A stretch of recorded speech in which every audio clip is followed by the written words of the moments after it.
Très bien. Comment fonctionne l'absorbeur de tachyon? En gros, cet élément absorbe l'énergie. D'accord? Quelle énergie? L'énergie de la collision de deux molécules dans l'accélérateur de particules. OK? Si on a un accélérateur bien établi, par exemple, pour créer des diamants, OK? Il faut 500 d'énergie. On met 2 poudres de charbon qui collisionnent au même endroit.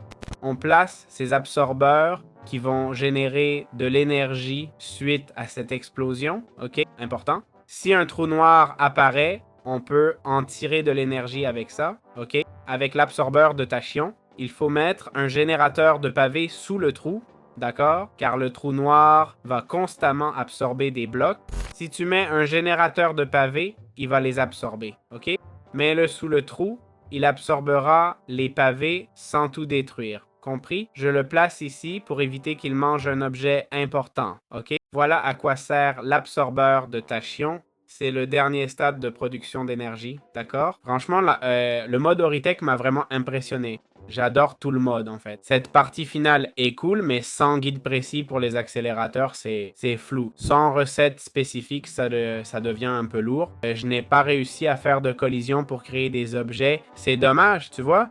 Et en plus de tout ce boulot pour crafter ça, vous savez combien de ressources il faut gaspiller ces ressources pour jouer au devin et obtenir un diamant? C'est fou. Bon, d'accord. L'étoile du Nether peut être cool. L'étoile du Nether, c'est sympa, je dis pas le contraire. Le cristal surchargé aussi, mais jouer au devin pour des élytres, sérieux? Des élytres? Avec tout ça, tu réalises la valeur de tout cet équipement. Pour des élytres, c'est une blague. Un guide serait mieux. Pour cette molécule, mets cet item, puis vite l'autre. Les passer par des bains, par exemple, ce serait parfait. Mais sans ça, tu dois expérimenter toi-même. Je comprends que ça puisse plaire à certains, hein? Je dis pas non. Bon, c'est mon avis, mais ça n'a pas de sens que ça soit à la fin, non? J'arrive à la fin et tu me fais ça, genre, ça n'a plus aucun sens, non? C'est un peu déséquilibré dans ce sens-là. Le truc des âmes est cool, mais ça manque d'avenir. Je pense à cause du visage. C'est trop évident que c'est quelque chose à part, tu vois. J'ai joué à des modes de nécromancie, comme Goetti, avec des âmes aussi. Je comprends l'idée, mais ils sont loin du compte. Ils vont sûrement continuer à le développer.